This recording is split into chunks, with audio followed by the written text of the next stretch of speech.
Alors, mesdames et messieurs, en vos grades et qualités respectifs. Voilà. Je crois qu'il sera plus. C'est avec un immense plaisir que je remettrai dans quelques instants les insignes de chevalier de l'Ordre national de la Légion d'honneur à Nicolas Guérin. Nous rendons hommage ce soir non seulement à un homme, mais aussi à une carrière placée sous le signe de l'engagement et à un parcours qui façonne depuis près de 30 ans un secteur essentiel, celui des télécommunications.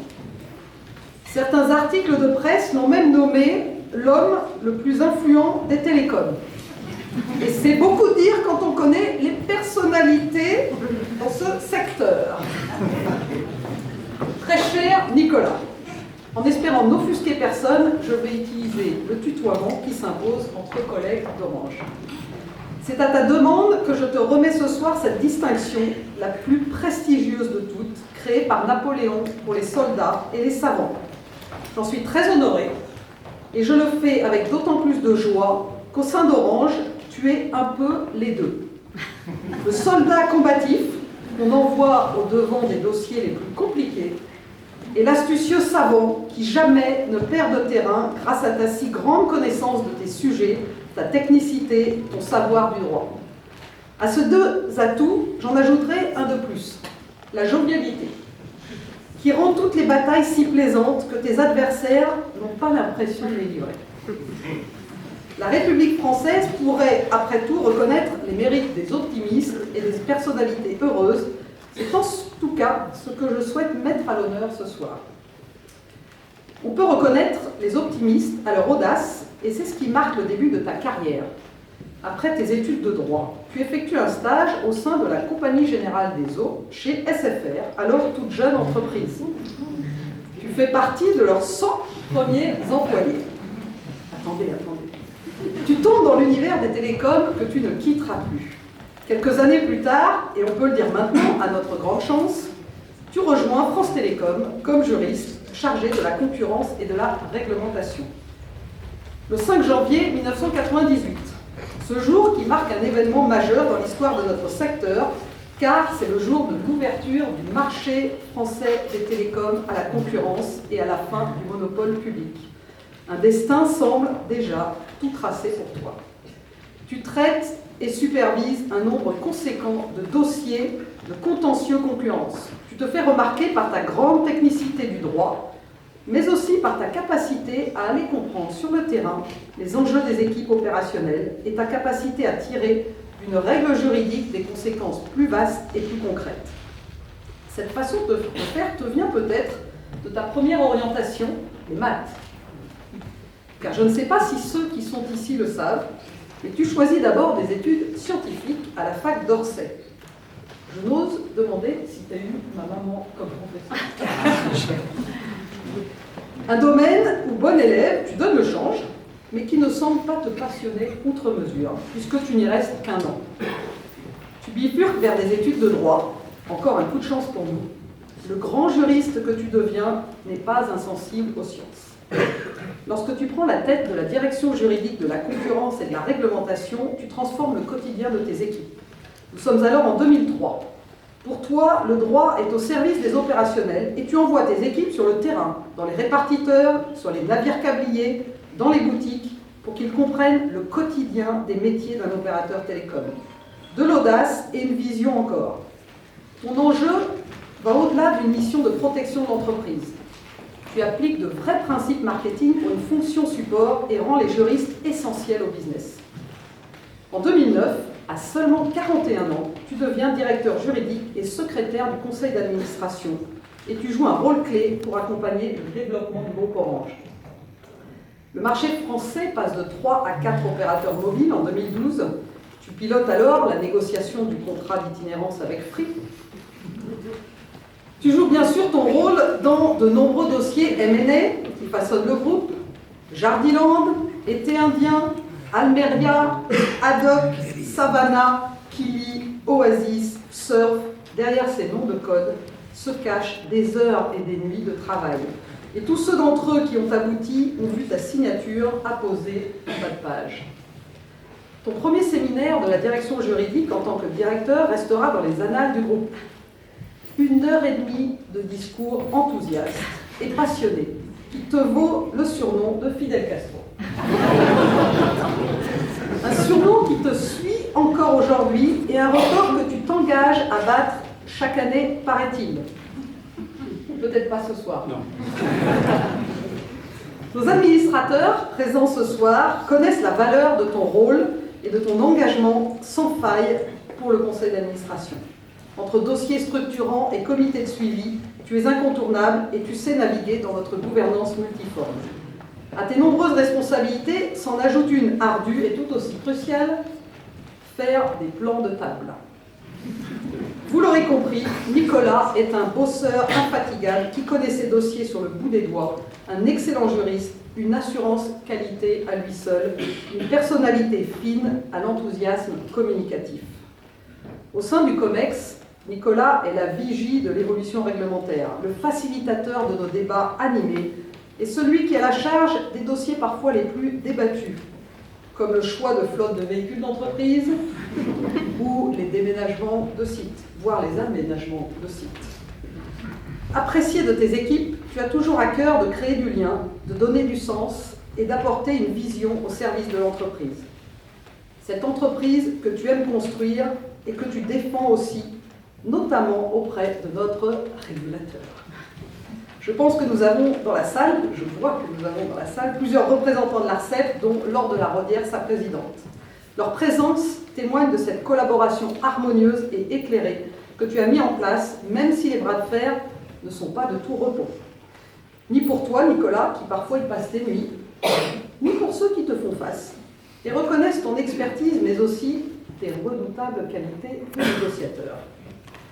En 2018, c'est tout naturellement que Stéphane Richard te nomme secrétaire général du groupe à la suite de Pierre Louette.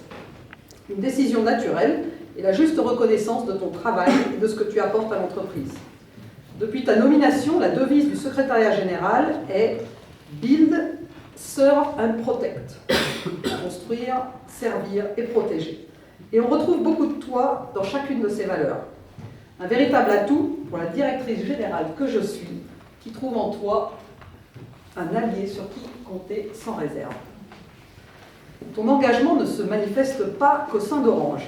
Tu as également été par 2 fois le président de la Fédération française des télécoms, la FFT. Là encore, ton arrivée coïncide avec un événement majeur en 2020, la pandémie du Covid-19. En plein confinement, tu permets à la fédération de se mobiliser pour que le secteur des télécoms soit reconnu comme essentiel afin de continuer à déployer des infrastructures fixes et mobiles. Tu t'attaches également à défendre le secteur, valoriser les emplois que nous créons, valoriser l'excellence française en matière de connectivité, un savoir-faire qui s'exporte, rappeler sans cesse le poids de la fiscalité sectorielle et promouvoir la conviction qui nous anime de plus en plus. La connectivité est la colonne vertébrale du secteur du numérique et sans elle, aucun des nouveaux services applicatifs du digital ne pourrait fonctionner. À ton image, tu jongles entre les visites terrain, comme l'inauguration du 2500e pylône 4G du New Deal, les visites ministérielles, les rencontres avec les régulateurs, et tout cela parfois en même temps. Tu dédies souvent la fin de tes vacances du mois d'août à un détour corrézien pour assister à un festival des ruralités. C'est pour toi partie intégrante de tes fonctions.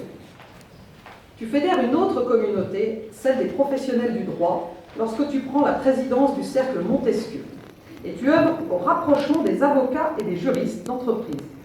Cette nouvelle casquette te vaut encore une facétie de tes équipes d'Orange qui réalisent des sets de table où ton visage apparaît sur le corps de Superman, Super SG, ou en réalisant des Smarties à ton effigie, qui n'ont cependant jamais mangé.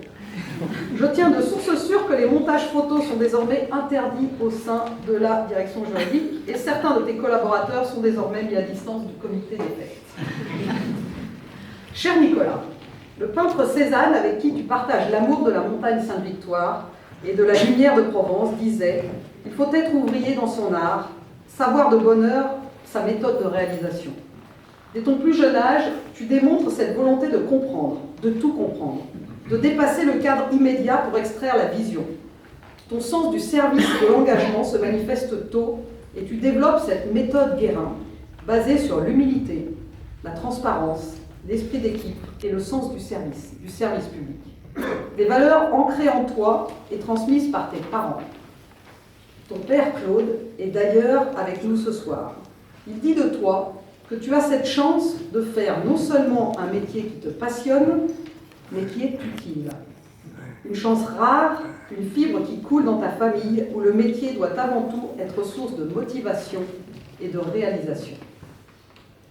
Ta curiosité fait le bonheur de ta famille. Ton épouse Lara, qui se réjouit de te déléguer l'organisation de vos vacances. Tu lui organises même des escapades surprises dignes des plus belles comédies romantiques. Ta fille Elena, pour qui tu as appris à cuisiner les spécialités asiatiques qui ont sa préférence, ou pour qui tu cherches méticuleusement le seul restaurant qui propose un plat qu'elle souhaite manger. Tes fils Sacha et Andreas, avec qui tu partages également la passion du foot, même si vous ne soutenez pas tous la même équipe. Ce qui anime parfois les dîners familiaux. J'étais d'ailleurs soulagée de voir la qualification du PSG en demi-finale de la Ligue des Champions mardi, car je sais qu'une défaite aurait affecté ton humeur ce soir.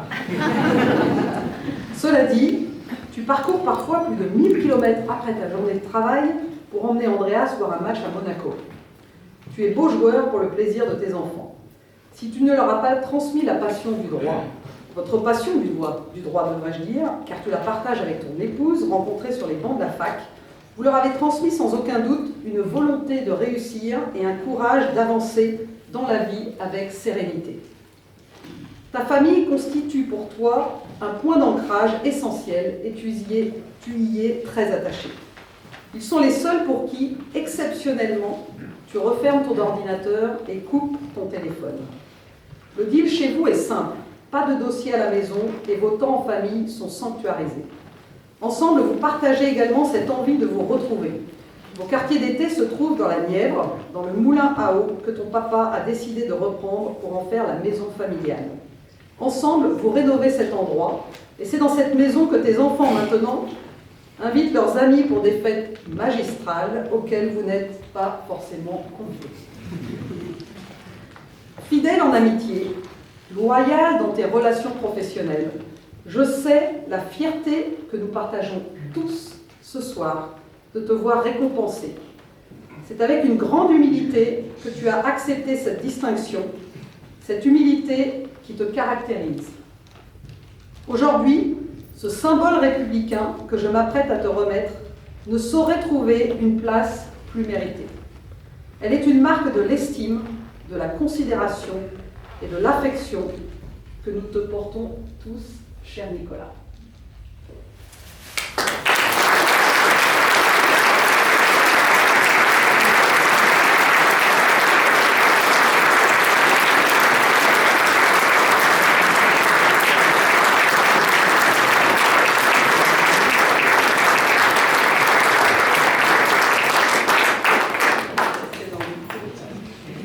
Cher Nicolas Guérin, au nom du président de la République et en vertu des pouvoirs qui nous sont conférés, nous vous déclarons officier chevalier de l'ordre de la Légion.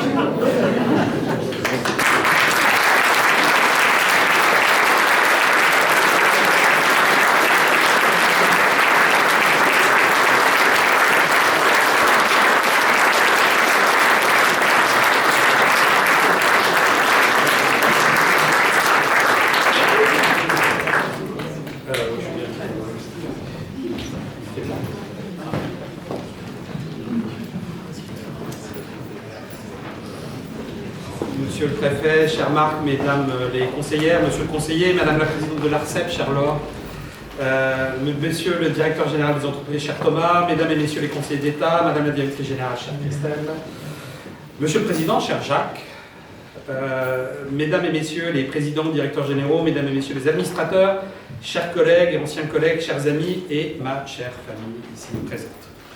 Alors d'abord, merci Christelle pour tes propos. Alors il y a un certain nombre de choses qui sont inexactes. Hein. L'itinérance, par exemple, c'est Bénédicte Jablot. C'est pas tout à fait moi, je l'ai aidé un peu, mais voilà. Mais sinon, merci pour ces propos qui me touchent énormément. Alors c'est un exercice qui est redoutable, auquel je dois me livrer devant vous ce soir. Il faut remercier et en respectant les règles. Et les règles, elles sont assez strictes et elles sont très loin de moi. N'oubliez personne. Alors malheureusement, on réalise toujours après l'exercice et avec regret qu'on a oublié quelqu'un. Donc vous me pardonnerez si j'oublie des gens. Évitez les propos qui n'intéressent personne, c'est sans doute le plus difficile. Évitez les propos qui n'intéressent personne, c'est difficile. Parlez un peu de soi. Alors ça, j'aime pas du tout faire ça. Parlez de moi, je suis désolé, je n'aime pas. Et surtout être bref. Ce qui effectivement n'est pas vraiment mon fort. Fidel Castro est un peu faible même par rapport à moi. Alors c'est un exercice d'autant plus difficile ce soir que mon émotion est réellement forte. Ceux qui me connaissent bien doivent le percevoir. Alors traditionnellement, c'est un classique de commencer ce genre d'exercice par rappeler la surprise qui a été la sienne lorsqu'on a découvert qu'on allait être intégré dans l'ordre de la Légion d'honneur. C'est sans doute un moyen de laisser entendre qu'on ne s'y attendait pas, alors qu'en fait on espérait depuis des années. Comme de nombreuses personnes, chaque année, le premier jour de l'an et le 14 juillet, je lis au réveil le journal officiel, je cherche d'abord un nom d'un ami pour féliciter cette personne de sa nomination, mais aussi évidemment en me demandant si un jour mon nom pourrait apparaître dans la liste des heureux élus. L'année dernière, la publication de la promotion de juillet a été exceptionnellement et inopinément avancée en raison du contexte politique en France qui était marqué par la dissolution de l'Assemblée nationale et la tenue d'élections législatives anticipées. Donc c'est avec une réelle surprise, non fan, que le 8 juillet, tôt le matin, j'ai reçu un premier SMS d'un de mes amis qui me félicitait, sans me dire pourquoi d'ailleurs. Puis quelques minutes après, un deuxième message arrive, guère plus clair, puis un autre encore, puis les messages se succèdent, me permettant enfin de comprendre la nouvelle. Me voilà donc avec une réelle surprise et une émotion encore plus grande, invité aux côtés de nombreux amis à entrer dans la grande famille de la Légion d'honneur. Je tiens d'ailleurs à féliciter Mathieu et Claude, ta promotion de grade d'officier m'enchante. Ma première pensée, après avoir compris ce qui m'arrivait, était pour ma mère, malheureusement décédée trop tôt, en 2002, qui, je pense, aurait été fière de moi. J'ai ensuite pensé à mon père, ici présent, ce haut fonctionnaire, lui-même décoré, qui a consacré toute sa vie à son pays et à sa famille. Je me suis souvenu de ce jour où, appelé du contingent, et donc en uniforme, j'ai assisté avec une immense fierté à la remise de sa Légion d'honneur par le ministre de l'Intérieur de l'époque. Mon père en grand uniforme, au milieu de la place Beauvau. Je me suis souvenu d'avoir lu sur le revers de sa médaille les mots « honneur » et « patrie », et de m'être interrogé sur le sens et la portée de ces mots, me demandant si un jour je serais digne de porter de telles valeurs. Je me rends compte aujourd'hui que ces mots se rapportent à deux notions très fortes qui ont guidé ma vie d'acteur de la société civile, pour laquelle cette décoration m'est aujourd'hui remise. Je vais vous raconter ma vie, 1h30 à peu près. Je suis né en 1968, ça ne manque pas, à Nid du Chaos, petit-fils et fils de policier. Mon éducation s'est faite dès la tendre enfance autour de ces notions d'honneur, de patrie, avec une image paternelle forte. Nous étions très libres et entourés d'affection, mais il fallait faire de son mieux et bien se comporter, respecter les règles. Et c'est peut-être pour ça que je me suis orienté après des études de mathématiques qui ont été une catastrophe. Je vous le dis, j'ai fait des études de mathématiques qui ont été une catastrophe. Vers le droit. Alors c'est sans doute pour cette raison, avec cette éducation qui m'a amené à faire du droit. J'ai en tout cas souvenir d'un professeur de la faculté de Sceaux, le professeur Didier Martin, qui commençait ses cours magistraux en nous qualifiant de soldats du droit. Il disait même « vous êtes des GI du droit ». Et il nous intimait d'agir en conséquence.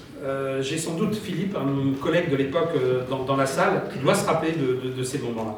Alors c'est surprenant quand on a 20 ans d'entendre ça, mais finalement c'est une image tout à fait assez juste, celle du juriste dont le rôle est de défendre les intérêts de l'entreprise, oui, l'entreprise qui l'emploie, mais qui conserve quand même l'idée que son rôle est aussi de défendre la nation et ses intérêts supérieurs. Machiavel disait il y a deux manières de combattre, l'une par les lois, l'autre par la force. Il qualifiait le droit d'arme de la civilisation, au sens d'une arme au service de la démocratie et de l'économie. Le droit est en effet une arme, que les juristes, les avocats, les professeurs de droit ici représentés, et que je salue sans pouvoir tous les citer, manipulent au quotidien, conscients de la puissance de ce droit, des dégâts qu'il peut causer, utilisé à mauvais escient, mais aussi conscients qu'il est indispensable à la paix sociale et au bon fonctionnement de notre société. En embrassant la profession juridique au sein de l'entreprise, je voulais mettre mon expertise au service d'une activité économique, d'une communauté, mais au plus près du terrain, tu l'as rappelé Christelle. En faire une véritable arme de compétitivité. Un journaliste des Échos, ami, m'avait d'ailleurs qualifié dans un article de juriste de combat. Le mot qui vient immédiatement à l'esprit lorsqu'on parle de combat est l'engagement.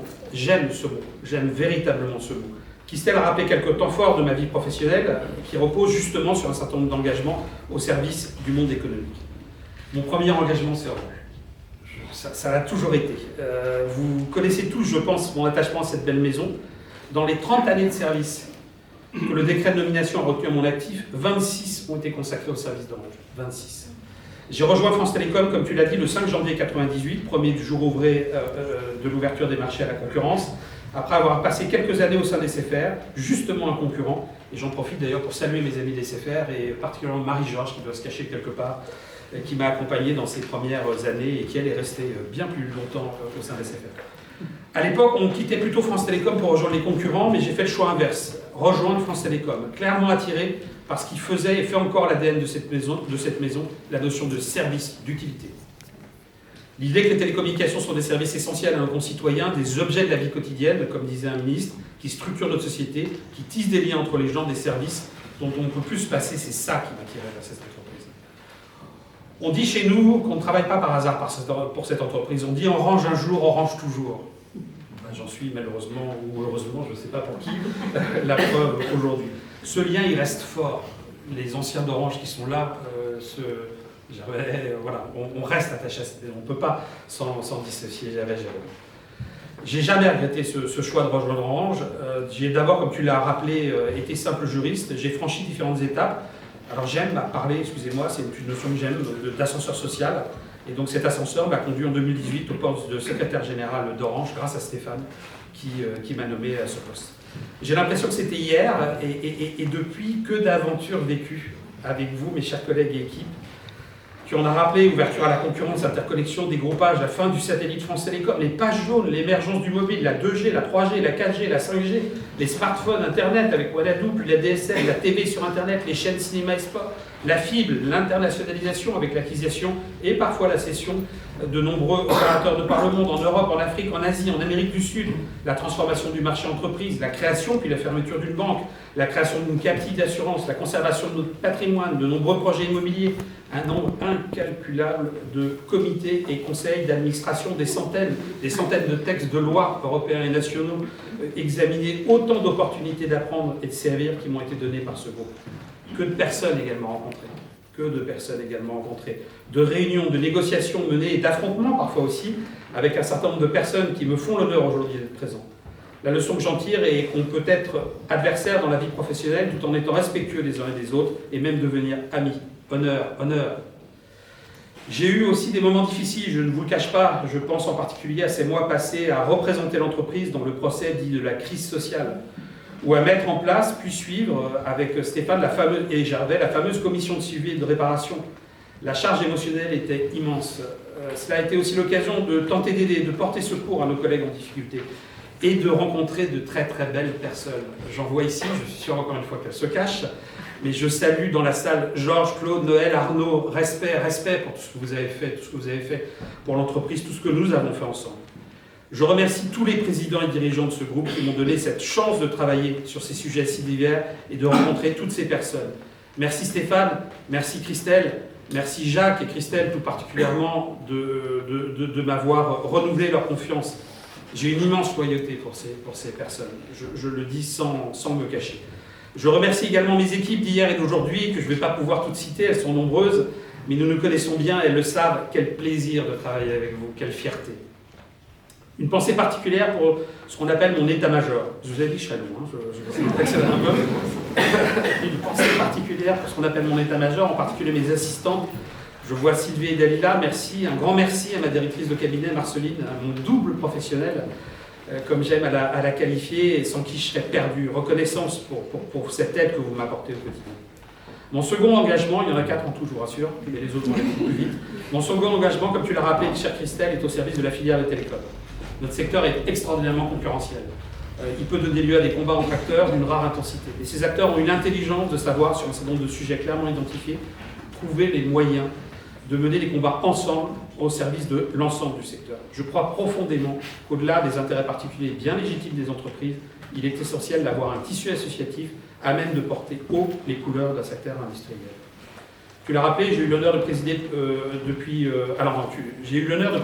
2021 le comité stratégique de filière infrastructure numérique comité qui réunit l'ensemble des acteurs de la filière numérique française sous l'égide du Conseil national de l'industrie. Alors c'est une filière d'excellence, notre filière des télécoms. Elle est capable aujourd'hui de s'exporter, elle travaille sur l'emploi, la 5G, l'environnement, la durabilité, l'innovation, les smart territoires.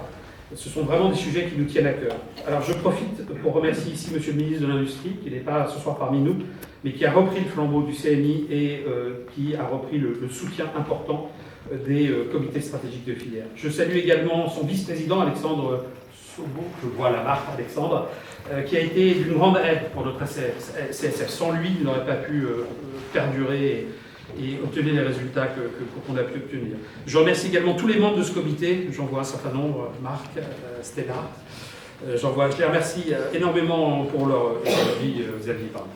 Je les remercie énormément pour leur contribution bénévole. C'est effectivement important de tous se mettre autour de la même table. J'ai aussi eu la chance d'être administrateur de la Fédération française des communications, que j'ai eu l'honneur de présider.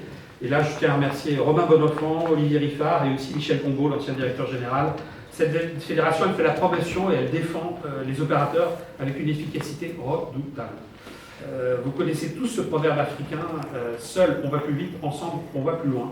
La FFT en fait la démonstration chaque jour. Un troisième engagement me tient à cœur, celui en faveur de la promotion des fonctions juridiques. Alors même si mes fonctions de secrétaire général me portent sur des sujets qui dépassent les questions juridiques, je reste très attaché à mon premier métier, celui de juriste. Je crois fermement, et je le redis ici, que la compétitivité économique de la France passe par un renforcement de la place des fonctions juridiques dans les entreprises et plus généralement dans l'économie. Je crois fermement qu'il est indispensable de réformer les fonctions juridiques pour les unifier, ou pour le moins les rapprocher, afin de les rendre plus efficaces et plus compétitives, comme l'ont fait la plupart des autres pays, notamment en Europe, en créant des passerelles entre les métiers. Alors je parle bien de passerelles, et pas de barrières, comme celles que la France a su si bien mettre en place ces dernières années. Mes camarades du Cercle Montesquieu, dont je suis toujours administrateur et que j'ai eu l'honneur de présider pendant 3 ans, vous voient venir. Cher Martial, je sais qu'à la suite de Laure, de Denis, de Yannick, tu as repris le flambeau du combat du rapprochement des fonctions de juriste d'entreprise et d'avocat. Je sais que tu y arriveras, j'ai totalement confiance dans la victoire du bon sens et de l'intérêt commun sur des intérêts corporatifs, je le dis, de personnes enfermées dans un monde qui n'existe plus, malheureusement pour elles, depuis le siècle dernier. 3 engagements, 3 jambes, il m'en manque une 4e évidemment, le cercle des amis et de la famille, qui est extrêmement important pour moi. Je vois dans la salle de nombreux amis, des amis de 30 ans, des amis plus récents. Je ne vais pas tous les citer, ils sont là nombreux. Je les remercie de leur présence aujourd'hui et tout au long de ces années. Je pense aussi à ceux de ces amis qui nous ont trop tôt quittés, Philippe, Gwenaël. Et merci infiniment de votre présence, chers amis. Je vais enfin finir par mon bien le plus précieux, ma famille bien sûr. Alors je ne suis pas un démonstratif, je parle beaucoup, mais je n'exprime pas beaucoup mes sentiments. Alors c'est peut-être lié aux origines familiales du Doubs, du Montagnard. On nous dit que les gens du Doubs sont des montagnards. C'est des habitants qui sont habitués au froid, ils sont plutôt taiseux.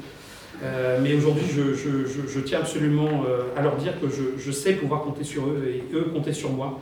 Papa, Olivier, Nathalie, Fabrice, Raphaël, Bernadette, Mona, l'autre Nathalie, Mira, Joe, Manal, je vous embrasse très fort. Vous comptez pour moi, soyez-en convaincus. Et puis j'en termine en remerciant sans doute les héros du jour, mon épouse, Lara, avec qui je partage ma vie depuis 36 ans et demi. La pauvre. Et aussi mes enfants, Elena, Sacha, Andrea, sans oublier Lucie, qui se cache quelque part. Voilà. Vous me supportez dans tous les sens du terme au quotidien. J'imagine pas, je le sais, ça ne doit pas toujours être très facile, mais sans vous, il y a bien des situations qui auraient été différentes. Et sans doute que ce soir, nous ne serions pas là. Donc je voulais vous dire que je vous aime. Je voudrais insister en conclusion sur l'importance pour moi de votre présence à tous dans ce bel endroit. Si vous êtes là ce soir avec moi, c'est parce que vous avez tous à un moment ou à un autre joué un rôle dans ma vie. D'acteurs de la société civile, comme on dit, pour laquelle cette récompense m'est attribuée. Donc je vous remercie tous infiniment de votre présence.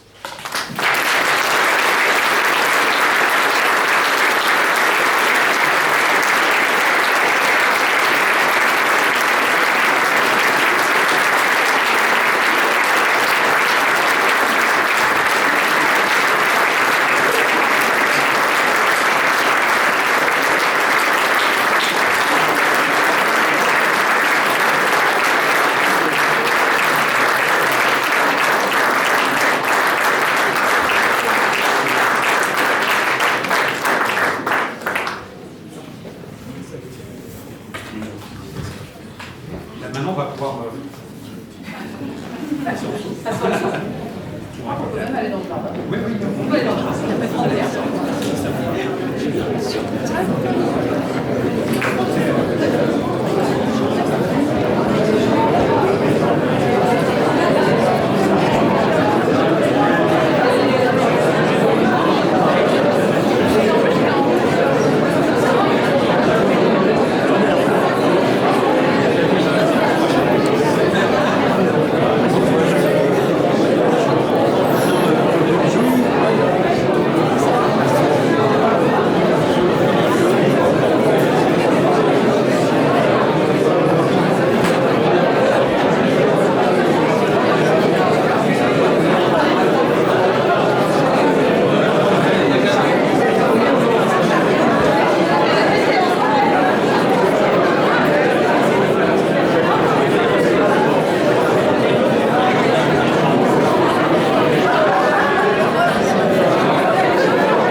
c'est